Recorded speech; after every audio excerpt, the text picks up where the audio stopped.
Slip-ups. With traditional diets, it's really easy to have a slip-up.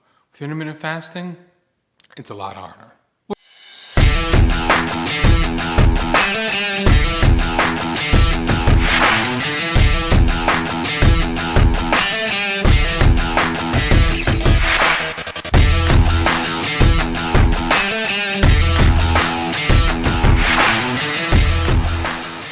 What's up everybody, I'm James the Fasting Dad, and today I wanted to talk about slip-ups and those things that make it so that you slide backwards and prevent you from losing weight. I'm averaging about 1 pound of weight loss per day, and I'm feeling pretty good about that.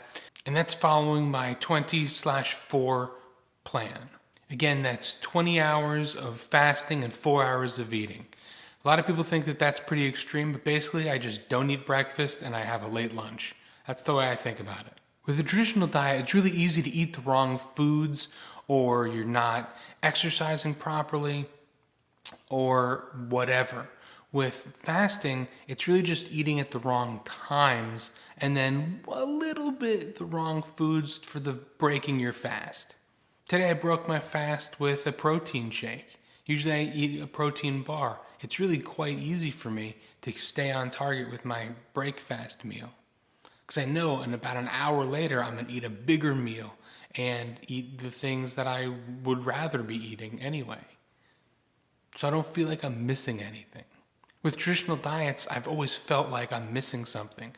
I went on a diet and was eating all of these foods, and it just always felt like I was missing out. I always felt like I was eating just not good food. It was good and I was cooking it myself, and it was, healthy foods, and some of it tasted good, but a lot of time I was losing weight because I just wasn't eating as much because I didn't like the taste of the food itself. It just was boring me. What about you? Do you feel like that? Have you been getting bored by foods on diets? Let me know down in the comments. Are you fasting right now? If so, give me a like. If you want to know more about intermittent fasting, click this link right here. And have a good day, everybody, and I'll see you tomorrow.